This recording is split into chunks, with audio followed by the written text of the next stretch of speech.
Okay, so good morning. We are doing one of our chamber chats this morning with Michael Cinatl, and I'm going to, you're retiring. I am. And so we'll get to that point, but I want to start with, very first question always is, where were you born and raised? I was born in Milwaukee, raised in Milwaukee. Mhm. My dad in the old country was a brewmaster, worked for the Josephson Spurring Company. So I grew up in Milwaukee and went to school in Milwaukee. The old country. Czechoslovakia. Wow. Yeah. Okay. That's where it's supposed to be. Well, I don't want to, well, Cinatl is the way they actually pronounce the last name. Okay. But he Americanized it, said Cinatl, Cinatl. which is why everybody has such a hard time with it, but it works in restaurants. Because if they call a name and nobody claims it, I say that's us. There you go. It only went bad one time when it was a reservation for 8 people. There were only 2 of us. And the lady said, I do not think that's your name. So anyway, but yeah, that's my background. And like I said, I went to school, and my first, I can't say my first, but the earliest teaching experience was in Milwaukee. Was in Milwaukee. Okay. So now, do you have siblings? I have no siblings. No siblings. So you were an only child. I was an only child and married into a family of 6. Oh, wow. So that was a shock. Okay. But particularly at the meal, because when there's just 3 people, we would pass it and eat. Yes. In my wife's family, whatever was in front of you was the one you took first. And then I thought you pass it. You don't pass it. They just pushed it to the middle of the table. Anyway, but now I know how to do that. Okay. So, Okay. anyway. All right. And so from your childhood, what were some of the things that stand out in your memory My dad. that impressed upon you? Oh, let me say something else. Okay, go ahead. Go ahead. My dad was an avid fisherman. So Okay. we had a great summer home, and we would go fishing, that's probably great. And then you like to go fishing in the winter, which meant that you had to chop a piece of, the ice out of the lake. So Be there. Okay. And then sit there and go like this and see if you got anything right. So by the time I got into the 8th grade, I thought this is the most boring thing. Okay, so I took ice skates with me. Okay. And when they went biting, I put my ice skates on and I went ice skating around, and then I came back and my dad looked at me and he said, son, you go to the, what do you call it? The end of the lake, whatever, I can't think of what you call it. Okay. And anyway, you go there and just wait for me. Okay, because you are not going ice fishing any longer. And in those days, there were bars, taverns all along the lake. Okay, so I went into one and they had sandwiches and things, and I looked like a waif that I needed help. So I ate a sandwich and I had a Coke and I waited, and my dad came up and put me in the car and went home. And all the way home, there was no talking. It was a 2.5-hour trip. There was no talking. We got home and he said, just remember, there will be no more winter fishing for you. And I thought to myself, yes, God, thank you so much, because I never did care for it. Anyway, so now what else? What did you really so all right, so growing up, Right. only child, Okay. what were some of the, and maybe from your dad, but a lesson or knowledge that something that just kind of impacted you that you carried for the rest of your life?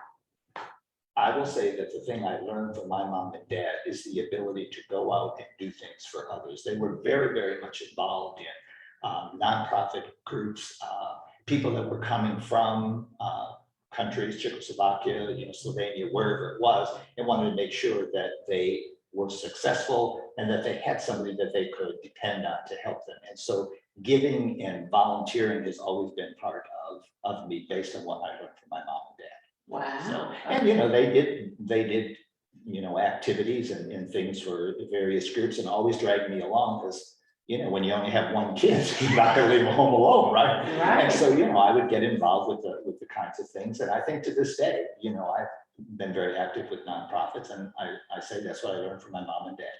Was to do that. Right, and I remember my father always saying, you always have to give back to your community. That's very, very important. And so that's what I learned. Now, where do you think that came from him? I think it was when he got here, you're kind of on your own, to be honest with you. And so you would reach out to Bohemian organizations, Slovenian organizations, and that's where he learned if they're helping me, I'm gonna help others. Okay. So that's, yeah. As a matter of fact, another funny thing about that, and Dr. Capola is sitting there, so what can I say? But I had to do gymnastics because that's a big deal in Czechoslovakia, okay? Yeah. Well, I'm not the best, let me say, whatever. But my dad pushed me. I was gonna say, can you demonstrate? No. Dad pushed me into that, and it was fun. I learned a lot of people, met a lot of people, and I learned a lot. The interesting thing is, my mom and dad did not allow me to speak Bohemian or Slovenian at home. They did, and I understood, so I always knew what I was getting for Christmas. But when I went to that, to the gym where it was based on the Bohemians, to be honest with you, so many of the kids spoke in the foreign language, and it was very, very interesting, because I was thought to myself, I should be doing that, you know, but that was not something that. Okay, so we had a little bit of technical difficulties, but we are live again. And you were telling us about gymnastics. Right. And that was a big thing. So tell us that story. So, okay, I didn't like it. I lasted about 3 years, okay? And the highlight was something called a SLET, which is a program that people from all kinds of states, where there were Bohemians and Slovenians, and we would all do the exact same, what shall I say, movements, you know, and all in unison. So you met people from all these different states, and there were kids like me, and that's what they did. And that, after I did a national SLET, I remember my mom and dad taking me to Chicago. Whoopee, that was very far from Milwaukee, okay? Anyway, and then I remember driving home, and I said, you know, well, I don't think I want to do this anymore. He was silent the entire rest of the way to Milwaukee, but my mom said that was okay. That was the end of my gymnastics. And so when I got into high school, I took swim as opposed to gymnastics, because I had had enough of that. And so, and you did that throughout high school then? Yep, the swimming? all 4 years, I swam. All right. Now, when you were. Did I get a coat? Yes. Yes, I did. That's the only thing I got. Did you know what you wanted to do when you were in school? Did you have some kind of idea of? Yes. Okay, what was that? I wanted to be an undertaker. No. Yes, because my very best friend's mom and dad owned a funeral home, and they had a huge, beautiful house. And I thought to myself, that's what I want.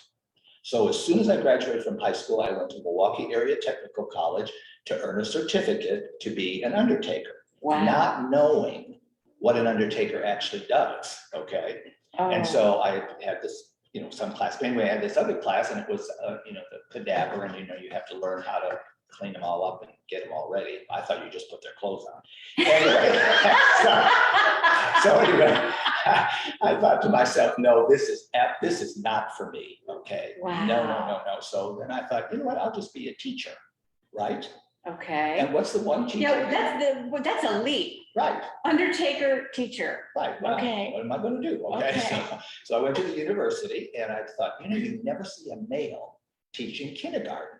So I think I'll be a kindergarten teacher. So I went through, got my degree, and the interesting thing is now I know why men are not teaching kindergarten. I lasted 1 year. Really? And most of the time when we go on, you know,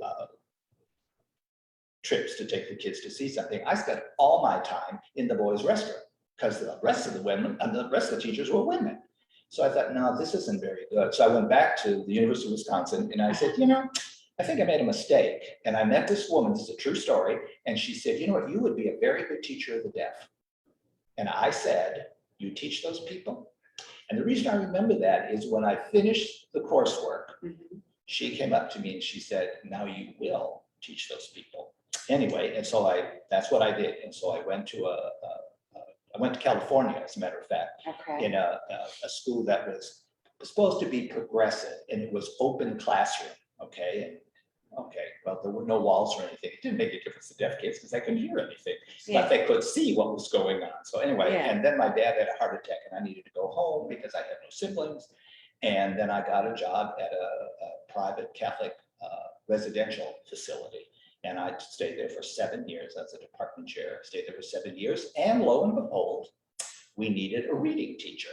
And so my now wife applied for the job and got the job interesting. Uh-huh. And so we did that for a while, and then I decided that, well, first of all, we went out on Friday evenings, and we still do that, but we went out on Friday evenings. And so my wife says to me, she said, just wanted me to know that she had turned in her resignation because, you know, I couldn't be her supervisor. And I said, oh, this is awful, because I already turned in mine. So we did learn about marriage and communication, right? Okay, but we weren't married yet, right? Okay. So anyway, so we got married and we moved to Madison, Wisconsin, where she taught in the public schools, and I had another great idea. And so I went to work for a institution of deaf-blind adults. So I always have been a person to think there's nothing I can't do. It may not be the best, but who's going to know, right? So I went there and I did it for 1 year, and it was not for me. The retarded part was very hard for me. Yeah. And at that time, all of a sudden, the profession of interpreting came up, and all the people that knew me said, that's what you need to do. You need to go to, it was moving across to community colleges. So I interviewed in Omaha, Nebraska, which was not too far from where we were, and my wife could take that. Being from South Bend, it wasn't too far. Then I interviewed in Boston, which is where we really wanted to go. And then I interviewed at Tarrant County College. And at that point, since it was this new program, it was the then chancellor who did the interview. And at the end, he said to me, what would we need to do to get you to take this job? And I said, well, if it wouldn't be grant funded, I would take the job right away. And then the next morning I was at the airport, and this name came around. It was Murdered, and said, you know, the airport, they used to have those red phones, and you would take the phone and then, you know, get a message, right? And so it was him. And he said, well, I've decided that it's not going to be a grant fund. So I'm here, wherever it was, whatever terminal. And he said, I've got the paper so you can sign it. And I said, well, let me explain something to you. I'm newly married, and one thing I learned, I need to ask my wife if this is going to be okay. And so he said to me, that's great. I will call you at 8 o'clock, because there were no cell phones. I'll call you at 8 o'clock, your time.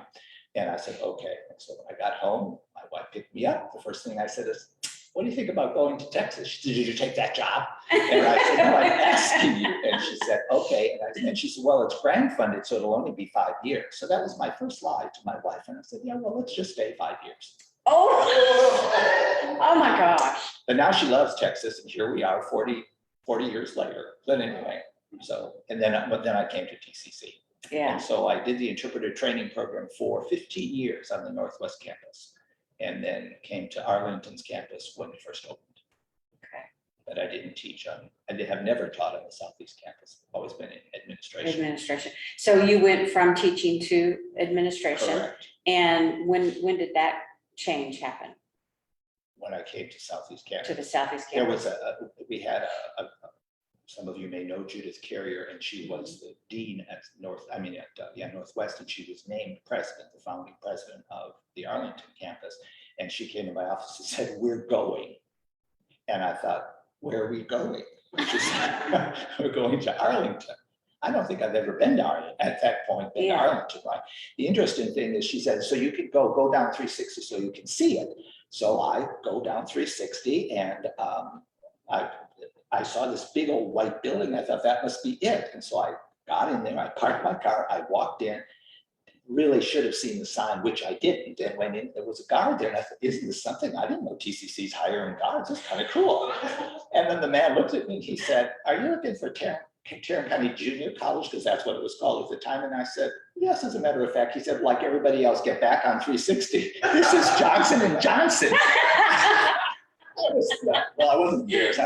Anyway, so I drove there. When I got there, it was just girders. There was no building. I thought, why did you send me out here to look at it? You know, so I saw the building, and I thought, okay, I guess I have no choice, right? I'm going to Southeast campus. So anyway, but it's been a great ride at Southeast. I have no regrets. So what's your favorite thing about education and being in that field?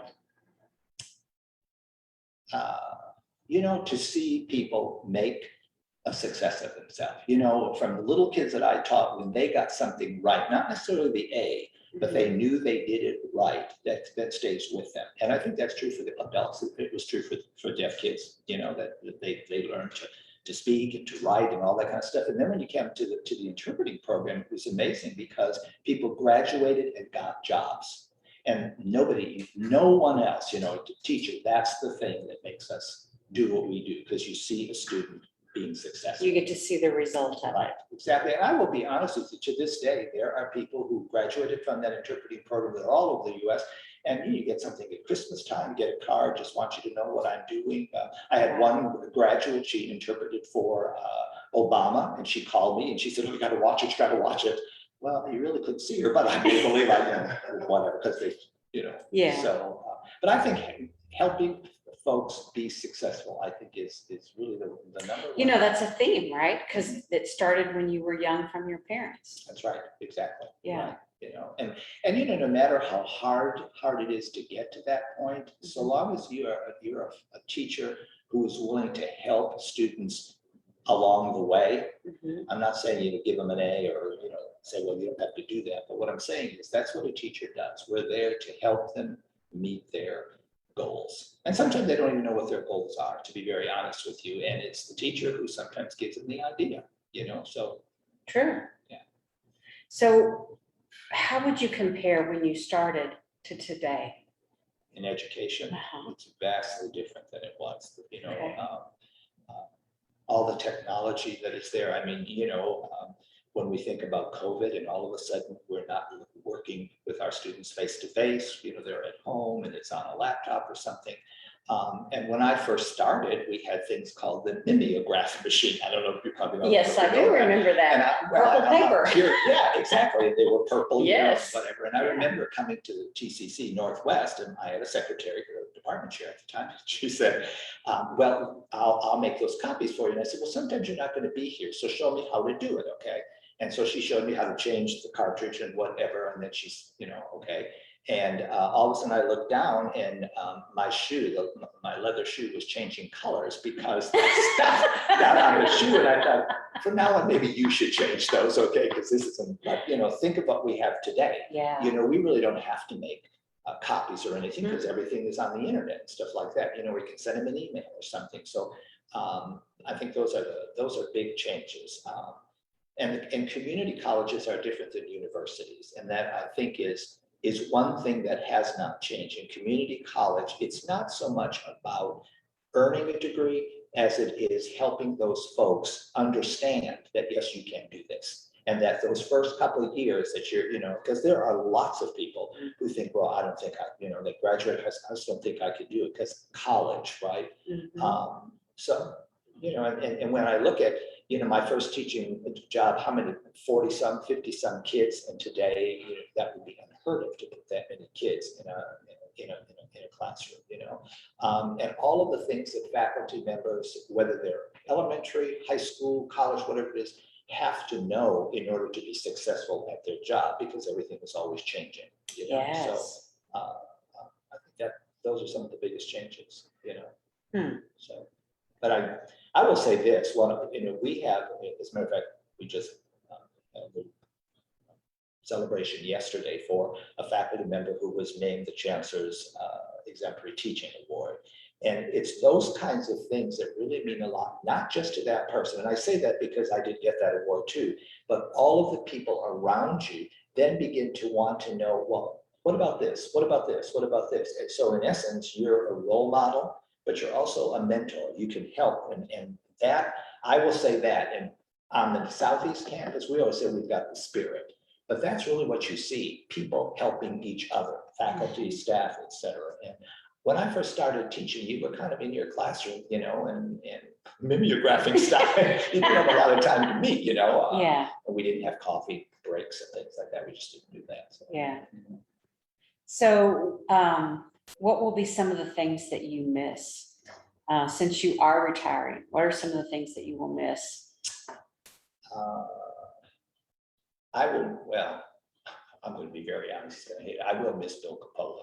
Those of you that don't know him, you need to get to know him. All of the people, we have a cabinet, I'm going to miss those people, but I'm going to miss the day-to-day good and bad. I mean, part of my job is, well, the toilets are leaking and then I have to call somebody to take care of that, But all of the, from the faculty to the staff, it's going to be very hard to say goodbye.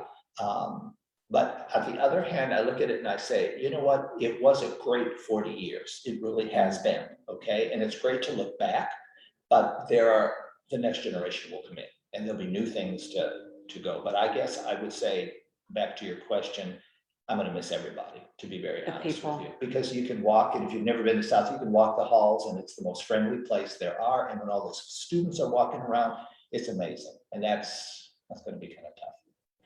But What would be one thing that you learned in that 40 years that really sticks with you? I learned when to give your opinion and when not to. I mean, I'll give you some examples. There are people who come into the office, and they have some grunts, some things that they don't think were fair, or what are they do this, or how am I supposed to handle this, or something like that. And the thing is, some people just need to get it off their chest, okay? And if they want to come, and then I'm going to let them take it off their chest, that's fine. I always start with something like, now, do you want this to be confidential, or do you want me to tell him or tell her? And if they say confidential, okay, this way it's going to stay. So I think that's probably one of the most outstanding things, really, to be honest with you. The ability to be part of a team, I think, is something that has really made a big impression on me, because you're not alone. And I think when I first started in teaching, more support or anything, I thought, I've got to do this myself. Okay. Right. Of course, when you're 70 years old, you don't care, right? At this point, I'll work with anybody, but that really has changed, to be very honest with you. There's no one at this point that I can go up to on our campus and say, hey, what do you think about this? Or what should we do? Or have I done the right thing? Because I have to have somebody to talk with too. So, but I think that if you're going to ask me the number one thing that I think I did for all those years is to at least be, I don't want to say mentor, because there's all these different connotations, but I think, and I don't want to say friend either. I just guess I want to say ears to listen to what somebody has to say and to be able to read them. Sometimes people are telling you only this much of the story, and you look at them and go, but there's what about more. This? What about this? Yeah. Okay. So now I know that as you retire that you have plans, and I also know that you have a new person in your life. So tell us about this new person in your life. We have a little more than 3-month-old granddaughter. Yes. Her name is Everett Faye. We call her Evie. And we watch her. Well, right now my wife is doing that because I still have work. We watch her Tuesday, Thursday, and every other Friday. And then our son-in-law's mom retired, and Dad is about to retire, so they will watch Monday, Wednesday, every You can take turns. Friday. Correct, exactly. And it was just a whole family's agreement that we don't want an infant that needs to go to a daycare. Both, my son-in-law the week after the baby was born, decided to start his own business. What? But anyway, and so, and then my daughter did have to go back to work, obviously. And so we all sat down and talked, and that's what we decided. So that's going to take up a whole lot of our time. Of course, I want to be the most popular grandpa. Okay? Of course. I do like the competition, but that's that. And then we're going to try to do some traveling, go back. We haven't gone up to see family in a while because of COVID. And we want to do some, as I said to you, one of the things we really want to do is go back to Jamaica, because we love that. We've gone there a number of times, but it takes a while for my wife to say she wants to get on a plane. And then, as I mentioned to you earlier, I am involved in a bunch of nonprofit groups, and I intend to really rip that up again and do more than I have for them. So it's almost like going full circle back to the nonprofit of helping others, and not that you didn't and haven't been doing that, but that's interesting that has been such a theme in your life. Exactly. Yeah. You know, am I gonna go back to Tarrant County College? Probably not, they don't want me, so I just need to go, you know? But, you know, it was a great 40 years, let's just say Yeah. that, and that is not something on my radar. You know, there are a lot of retirees that will come back and do things, but unless I really got asked to do something that they needed, probably not. Yeah. So, Well, and there's so much that you can do with nonprofits that that'll keep you busy, and then that still gives you what you are here to do, you know, and that is to help others. That's what you've done all your life. well, and also, you know, we do want our granddaughter to be the most stellar student Absolutely. there is. So Of with course. with 3 teachers, because Yeah. my daughter's mother. Lots of pressure on this also a girl. Teacher, that's exactly right. So, you know, we're working on her right now. You know, now we're working on holding up your head. And now she is rolling over now, but holding up your head, you know, that's something. So I've learned a whole lot, you know. I mean, it's been a while since our daughter's going to be 33. So it's been a while since we had a little baby and do all that kind of stuff. And Yeah. yes, I can do a diaper. Okay. So you need to know that. Okay. The first one I did, I put it on backwards. What? You know, my wife said, well, you put it on backwards. I said, how did you put them on backwards? Well, we were talking about then and now. And now, Okay. yeah. I didn't know that there's a little yellow strip. And you're supposed to put that, you know, that's how you know that this is the top. Okay. So that when it turns blue, it's time to get rid of it, you know, take it off. I didn't know that. What's the difference, right? But anyway, you know. I'll That's have okay. things change. That's right, exactly. Well, and like, you know, you don't keep the, in our time, when Christine was little, you put the bottle in warm water and wait for it to get hot, right? Oh, no, now you have a machine and you stick it. Oh, my Lord in heaven, you know. And I'll tell you one other last thing about this. So my wife, if you ever need a loan, moths fly out of her purse. She hates to shop. How lucky am I, right? She hates to shop. All of a sudden now, they call her by name, no lie, at Bye Bye Baby. Every time you walk in, oh, hello, Mrs. Cinatl. And she's always buying. I'm thinking, what are you doing? It's just one. Well, no, we got to, you know, we need this and whatever. So anyway, but that's, I guess that's the newest thing in our family or in my lifetime. That's the newest thing. So anyway. Well, I want to thank you for your time today. I appreciate it very much. And we will definitely miss you, but you're not going to be gone. So that's right. Yeah, you'll still be around. But anyway, so we're going to end the live portion. Okay. And then we do have an audience, so we'll see what kind of questions they want to hit you up on. Okay. And Well, thanks for having me. thank you.